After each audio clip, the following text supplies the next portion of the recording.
proper authority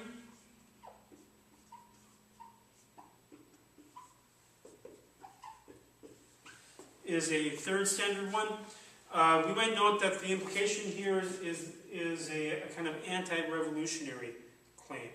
So normally when we think of wars between nation states, it's not the case that the mayor of Sioux Falls can simply decide to go to war with the city of Brookings. The mayor of Sioux Falls doesn't have that authority.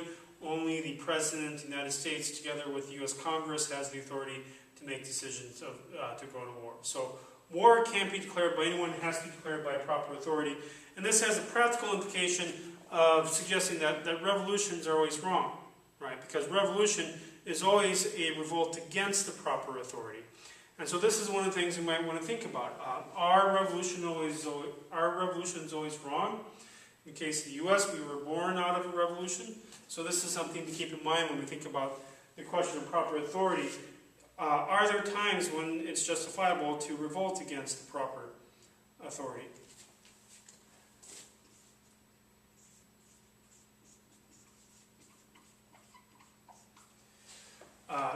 A fourth criteria is that of last resort. So on most accounts of just war theory, war is something we should do only after all other means of resolving conflict have been exhausted. So we should have pursued diplomacy, we should have pursued whatever opportunities for peace could emerge, and only if those opportunities have been exhausted, then reluctantly we should go to war. And of course, the reason for seeing that war as the last resort is just because of the great horrors that are involved in warfare, particularly modern warfare. Now, when we look at some of our contemporary wars, this issue of last resort comes up. So if we compare, in the American case, the Afghanistan War and the Iraq War, in the Afghanistan War, a plausible case can be made for this because one, the U.S. was attacked by the terrorist group Al-Qaeda, which was housed in Afghanistan by Al-Qaeda, housed in Afghanistan by the Taliban. The U.S. requested the Taliban give up Al-Qaeda. The Taliban refused, and it was only after that that the decision was made to invade. In the case of Iraq, this is more controversial. In the build-up to the war, now this is sometime in the past, but in the build-up to war, there was a debate about whether or not the weapons inspectors that were searching for atomic weapons in Iraq be allowed more time to do their investigation. And the decision was made by the U.S. government to not allow them that extra time. And so critics of that war argued that, in fact, in the Iraq War case, this principle of last resort was not adhered to. You can think about, if you know the history there, you can think about whether that's true or not. Fifthly,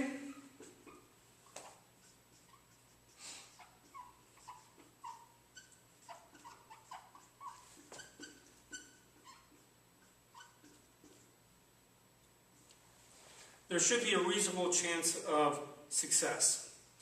So I think of this sometimes as the anti-Braveheart clause. So if you've seen the movie Braveheart, Braveheart is about a revolt by the Scottish people against the English monarch. And it's all very exciting for a while. And the Scots, led by Mel Gibson, made these tremendous victories for a while. But then things start to turn the other way, and the British beat back the Scots, and the character played by Mel Gibson, William Wallace, gets captured, and he ends up meeting an unfortunate fate. So, if we're looking at just war theory, we might be inclined to look at that and say, well, you know, Scotland is only so big, England was this big, and Scotland never really had a chance. There was not a reasonable chance of success. So, in going to war, which involves lots of killing, we should be sure of this on a traditional just war account, we should be sure that there's a chance of success. We can't guarantee success, of course, but there's a chance of success that makes the going to war worthwhile. In modern conflicts, we might think of cases, so Vietnam might be an example of this. Some would say Afghanistan, whether the American invasion or the Russian invasion, or even back for the British invasion might be examples of this, where sometimes maybe there isn't a reasonable chance of success because it involves so much nation building. That when we get nation building involved, at least critics would argue this point, that becomes something more than what a foreign occupier can do. On the other hand, we might ask if a reasonable chance of success is always required. Sometimes, perhaps, conditions are so bad, if you are being occupied by a hostile force, that perhaps if we are to retain our dignity, it is better to go to war to fight than to be continue to be enslaved. An example here might be the case of the Warsaw Ghetto in World War II, where the Jews in Warsaw were confined to this segment of the city, and conditions had gotten so bad that finally this revolt erupted. And so in that case, where you have death camps as the end result, as the main alternative, in that case, perhaps some would say better to fight with dignity than to simply allow oneself to be treated and even killed like sheep in that case. Finally,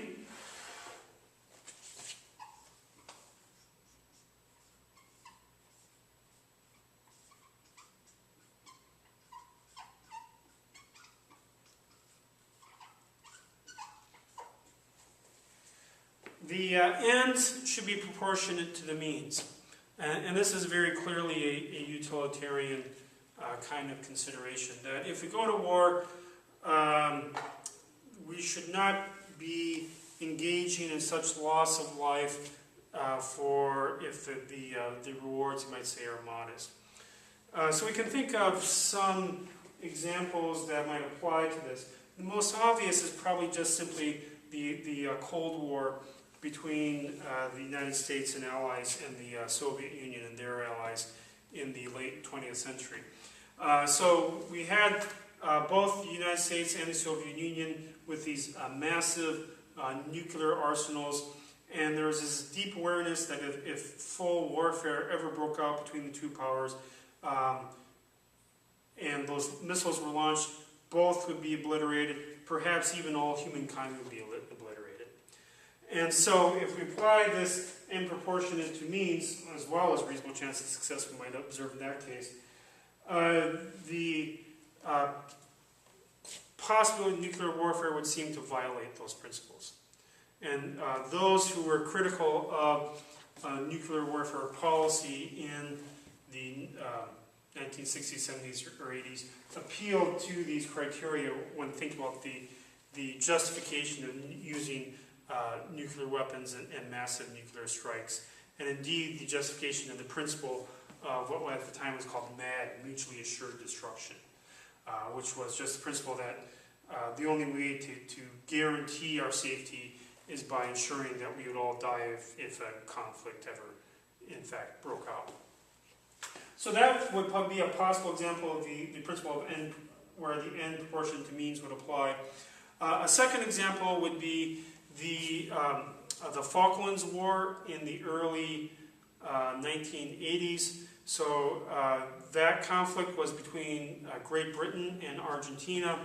The nation of Argentina invaded the very small Falkland Islands, which was a territory of the British, and the British went to war over this. And the population of the Falklands was very small.